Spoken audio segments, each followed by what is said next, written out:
and welcome to the developer's commentary of Into a Nightmare, which I've got lots of achievements to achieve, but welcome to the developer's commentary of Into a Nightmare. So, for those of you who are unfamiliar with Into a Nightmare is... Oh, let's get in here before the zombies block the way. Into Nightmare is a jam map, or from the CTM community's Strawberry Jam event. For those of you who are unfamiliar with what a jam is, it's essentially you have a limited amount of time to complete some type of thing. So, some examples of jams are game jams, where developers make a game within a certain time frame, or in this case, the CTM jam, where you make a mini CTM within a certain time frame. So the time constraints for this map was 72 hours. However, because it started on Friday and ended on Sunday, I had work on a Friday, so I started a bit late to the jam. So I guess that's the extent of what I could say to that. But this is my map that I submitted to the jam. However, this is the updated version of the map, the 1.0 release version of the map.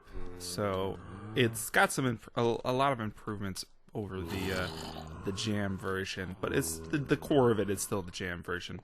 So let's start off by going through and grabbing some loot from the starting house. I wanted to give the player good starting tools. That way they could... this is kind of something I did with Apocalypse, is that I gave the player... This essentially is a starting love chest from Apocalypse, except with some minor modifications to it. So we've got our more or less starting bread and wheat, which we can turn into more bread. Boop. And we got our 2 starting kits. This is a play on the it was the skittering short sword and skittering long sword. So in this map, it's the adventurer's short sword and the adventurer's long sword. This chest overall is probably something you're gonna see in all of my maps. I like to give the player a nice selection of starting gear to get going, and then they can kind of choose what they want from there. So there's a few pieces. I think the helmet is the only piece of gear that has identical stats. The rest of them have different gear. So this is, plus 20% health. This is blast protection 2, protection 3, which I think I'm gonna go with the increased health. We got projectile protection 2 and blast protection 2, which will go with the protection. And then we got protection 2, featherfall 1, and protection 1, 10% speed. So I think we'll go with the speed for now. So we'll get 2 extra hearts and some extra speed. Also in these furnaces, we do have a little bit of a hidden goodies. So let's see, what else do we have in the starting house? So I did, for those of you who don't know, I'll get to that in a second. For those of you who don't know, I constructed pretty much the whole, the jam version of the map. I constructed the whole thing, 99% of the map on live stream during the Strawberry Jam event. So during the 72-hour window that we had to make the map, I had constructed the map on live stream. So I got a lot of inspiration from other people and ideas from other people, and I ended up incorporating them. However, in the second pass, when I did the update pass, I did improve and change something, so I will make reference to what I changed while I'm playing through the map. But in general, a majority of this stuff is same. So this is one of the live streamer suggestions or things that was commented on, which is this suggestive Susan. For those of you who don't know, or who don't visit the live stream, Susan is a ongoing character in the live stream from one of the people, Brown414, I believe. He, back during one of the streams, he had made mention to a mushroom and calling it Susan, and it's been an ongoing gag in the live streams with mushrooms being Susan. So this is a suggestive Susan that is in a bed, being very suggestive. So if we look in our chest, we got some preparation udder, a play on preparation H, fire resist for 15 seconds, and it stops the burn. This is new post. This is I'm gonna refer to there's gonna be a jam and post version, jam version and post version. So this is new to the post version. This book, however, is jam version. 50 Shades of Mushroom. The page appears to be illegible. There appears to be white smudges that make the page illegible. As he moved into my ear, he gently nuzzled and huffed my side. Oh boy, did this drive my udders crazy. The rest of the page appears to have been eaten. A little random something that I threw together while I was doing that, but something nonetheless. So one thing I didn't realize when I was doing the jam version of the map, but it came to my attention after I released the jam version, is that I forgot that the hay bales can be turned into wheat. A lot of wheat, which can be turned into bread. And for the people who don't know this, I kind of tried to hint a little bit with this piece of wheat being out of place. And then you can see a sign back there. So you come over here. Don't forget, hay turns into wheat.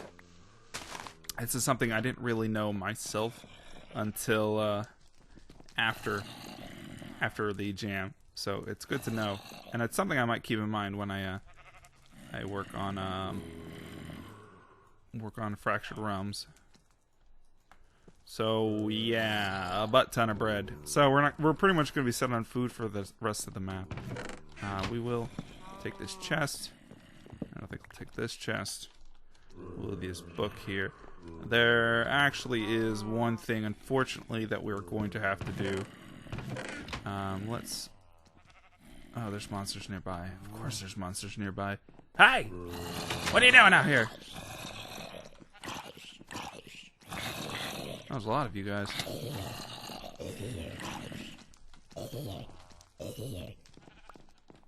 Okay. We'll get that XP in a second. That should give us the opportunity to... Ah, yes. So, unfortunately, there is something that we're going to need to do. Because it is mandatory for the bonus objective. So this is something that was suggested by a friend of mine. For those of you who don't know, Suggestive Susan, if you hit her, you will die. It pretty much guaranteed death, as you can see right here. The Suggestive Susan has a where'd my sword go? Sword! It's on this roof. I think it's on the roof. I've been hearing or seeing oddities with items disappearing. It might have went through the wall. Okay. Susan, did you take my sword? Alright, let's see if I can do it with this. We do have to kill her, but she has... there we go. She does have Thorns 50. Okay, that exploded over here. Ah, there it is. So, what does Susan drop? Well, she drops a Sad Susan Steak, which this is the bonus monument objective. She also drops her Thorny Mushroom Chestplate, which has the Thorns 50 on it. A You Monster book by Brown. What have you done to my Susan? And that is the extent of what she drops. So, let me grab my loot back. And I think we are just about ready to move into Area 1. We plop on some loot. We will be using... we will keep this Thorny Mushroom Chestplate as a backup piece of gear. Boop. Backup, or it's kind of a safety piece of gear, more kinda. And some of this I can drop here. Monster, mushroom, string. It's sort of pseudo backup gear, or like a oh shit situation gear. We can drop that there. More or less, we can drop that and that. We want to be we want to be as minimalistic as possible. Which I don't know why I cooked that. I could have gone without that. We'll keep that on us for now. Okay. Chest. Grab the anvil. Workbench. And I think we're good to go.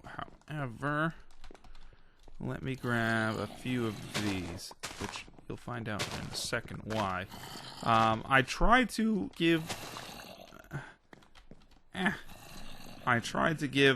a renewable source of weaponry at the beginning of the map for, you know, people who make mistakes.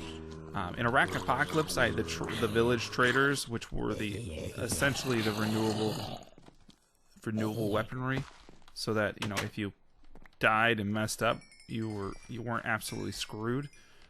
So the villager trader in this area is the equivalent of that. Let me just grab a little bit of wood real quick. I used a lot of glowstone in the starting area to reduce the number of natural spawns in this area. That was kind of one big issue, and as you can see, we still have natural spawns, but it's significantly less than it was at one point. The oh no, there we go. It's significantly less than it was before because of all the lighting we've added around. So in the back of the house, we have this ominous little down below. Now this is a reference to the Legend of Zelda, as you can tell by Old Man and the trait that he has, the Legendary Hero's Starter Sword. It's a reference to A Link to the Past with the Old Man. No, not Link to the Past. Sorry, the first Legend of Zelda, I believe, with the Old Man and the cave. So he provides a sharpness 2 stone sword. Now the big thing with this stone sword is it has 3 base damage. 5 is the base damage of a typical stone sword. So this gives sharp 2, but provides less base damage. So it's probably going to do maybe a little bit more than a stone sword, roughly. And it costs a mushroom stew. So we had those mushrooms up on the floor up there. You can turn it to mushroom stew. You can also, if you find our secret little thing over here, which I might not have needed those. I'll leave those in here. We can trade the Old Man these. Grab a couple of these. I think we'll grab 2 as a safety precaution. I doubt I'm going to need them, to be honest, but we'll grab them. And drop that. Let me make myself, actually, turned into sticks. We'll do that. Okay, perfect. So yeah, that's a renewable weapon source for the map. Let me grab a little bit more wood. I try to not have... I killed off a lot of the animals that were here before, and they just kept respawning. We're in a jungle biome in this area. I chose a jungle biome because I just like the way it looks.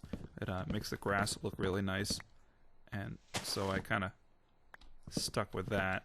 However, it does have the adverse effect of having natural spawns in the area. Okay, 49 logs, that should be enough. I think we are set to get towards the outer, to the next area. Alright, so if we come over toward the dock over here, we got some fishing bait here. We've got the fisherman's lucky rod. We've got the fisherman's unlucky rod, and we have the local news. Now, this is local news is for the people who aren't quite as observant, I could say, and the people who aren't quite sure of where to go next. Warning to local fishermen, it appears that a sinkhole has opened up at the bottom of the pond into some unknown cavern. So, just a little hint for the people who don't really see the glowstone in the water that leads down to the cavern, which you can kind of see the ground down below. Ooh. So now we are heading into the first cavern, or the first pathway to the area 1. I littered the surrounding area with coal to give the player a bit of coal to start the map with.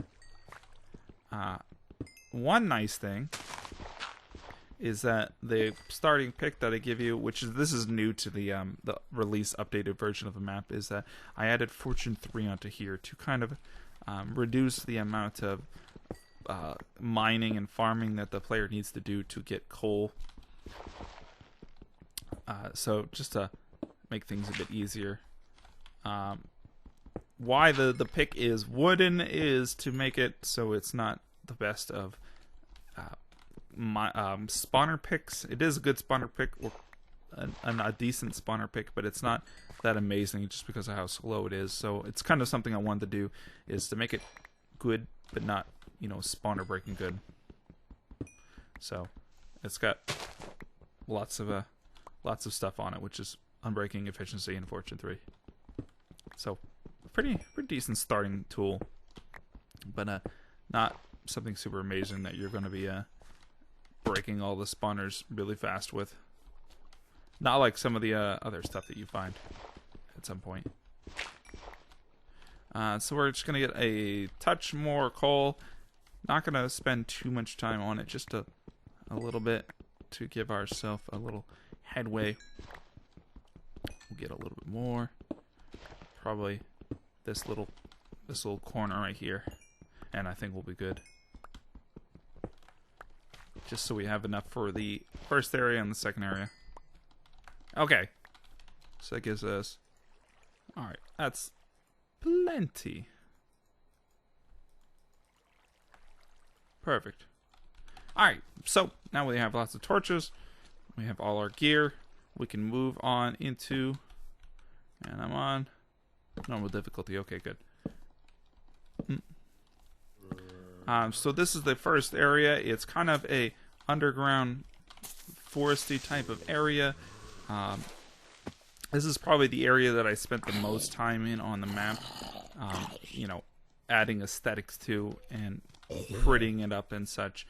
And it's probably, you know, post jam, it's probably the area that I had to put the least amount of work into because I had spent so much time during the jam on the area. So overall, it's in a really good state, and I'm really happy with how it turned out. Oh, so here we got our first custom mob of the map, which is a undead tree elf. They have, I believe, 15 life versus the typical 20 life that a normal skeleton has. So they have reduced health in order to make them a little bit easier, so that the first area is not too difficult. I will do that. So as you can see here from the entrance, we have this redstone torch. There was a door on that entrance at one point, but I think during some update to it, a zombie broke it or something. Okay. So these guys, they have 3 drops they can potentially do. Those are not custom mobs. Those are natural spawns. So they have 3 potential drops they could do, which they didn't drop any of them. No. So they have 3 potential drops. They have their chest plate, they have their helmet, and they have their chest plate, helmet, and their bow. The chest plate provides a projectile protection 2. The helmet provides projectile protection 2, and their bow is power 1, I believe. I don't remember the percent drop chance on all of them, but they do have a chance to drop them. He dropped his bow. Nope, just a regular bow. Let's get rid of this. There we go. We've got power 1 and some extra arrows for good luck. We could probably ditch a little bit of things here. Bones, gunpowder. we're going to be littering our inventory pretty soon, so it's probably best that we try to keep it as clean as possible. I try to add lots of little bits of loot around, so the player has, you know, that loot that they can make mistakes with, and then they can go, you know, if they die, they're not going to be like pretty shit out of luck, and that they can kind of recover from it. Oh, okay. That right there is the wool box. I apparently completely missed a passageway. Oh yeah, I did. Right over here. So the way I set up this pathway is that you'd kind of get to this fork, and you'd see that, you know, this is kind of the closer route, or the kind of the closer route that you'd want to go to. Did he drop a? No, he dropped that. They believe they're supposed to drop. I think those are natural drops. There we go. He dropped his helmet, which you can see has projectile protection 2. We'll hold on to that for now. Some golden apples and some potions. Drop off some stuff. We've got too much good stuff on us. Yeah, let's get rid of that. I've got lots of wood, and we could probably grab a little bit more. 53. Grab a little bit more. And boop. Alright, so back to that third treehouse. Overall, the area is a pretty small area, but I wanted to kind of do that in general.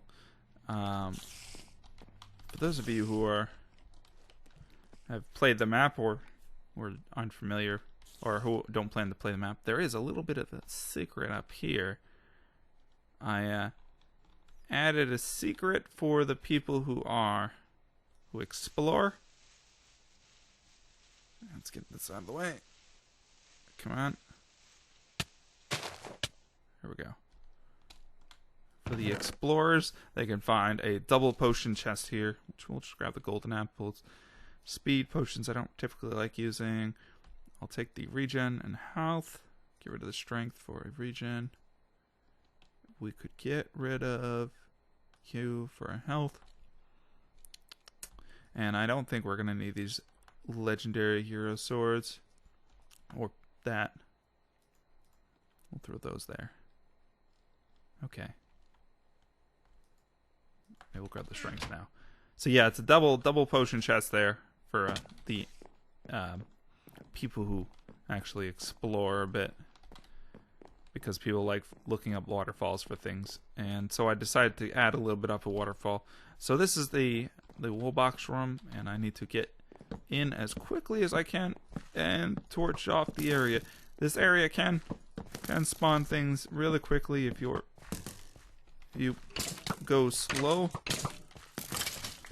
but if you're quick enough, you shouldn't have to worry too much about natural spawn, or not natural spawns, but spawner spawns. Just getting in, lighting up should help reduce a lot of spawns in the area that you might have to deal with.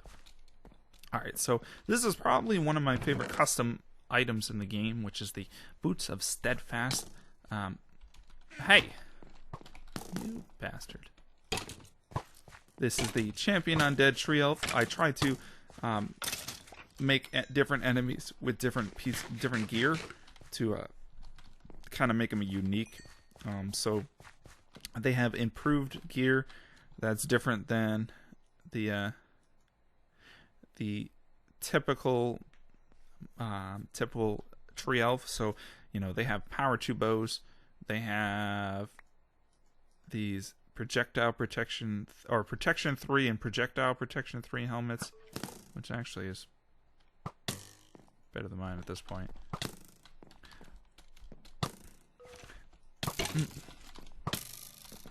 And so yeah, power 2 bow, and then their gear is an improved version of okay, I need to get rid of this. Actually, light up this spawner better. Let me light up a little bit more around this bad boy. Okay, so yeah, they got pretty good gear, and it'd be good to anvil together. Protection 3, projectile protection 3. Alright, well, we'll get a higher durability version. Okay. We can get rid of so much crap already. Power 2 bow.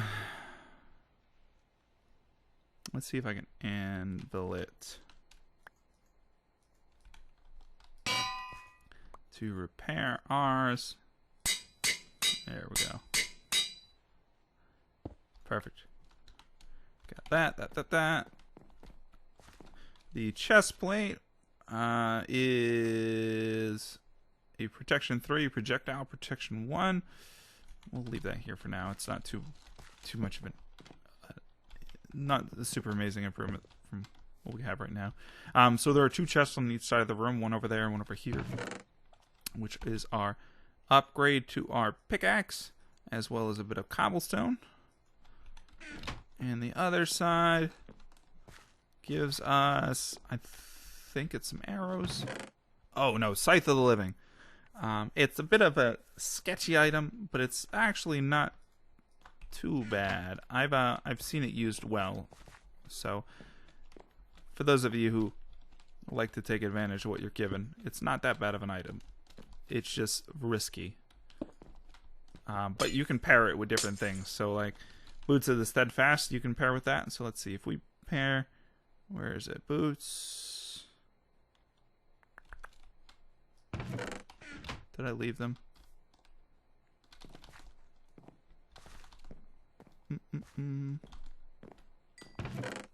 Yeah, we left them in here.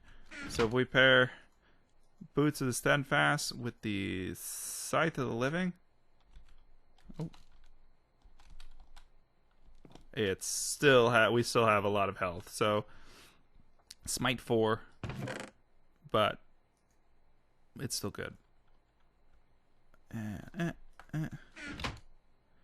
We will be, however, wielding the Boots of Steadfast because they are fantastic. Get rid of you, grab you. The big thing that I like about the Boots of Steadfast is that it provides the full knockback resistance and a lot of extra health and a bit of feather falling, which overall really good stats. Some people look at it and they see the slowness on it and then immediately don't like it. The big thing with it, like I've kind of just mentioned, is the knockback resistance. Full knockback resistance means that you're not going to be hit anywhere. You could pretty much just run headlong into something and never take any knockback from it. So that's the big reason why I like them, and the big reason why I'll be using them for probably until they break or until I upgrade them and whatnot, etc., etc. But look at that, with, you know, Boots of Steadfast, our chest plate that we have, and our helmet, we've got almost 20 hearts, which is a substantial amount of health. But that is it for Area 1. We are safe to move in towards Area 2. However, I think that is going to do it for today. So next time we'll transition into Area 2, and we will go from there. So, thanks for joining, everyone. As always, if you have any comments, questions, suggestions, or feedback, feel free to leave a comment in the comment section down below. As always, this is Rock, and I'll catch you guys next time.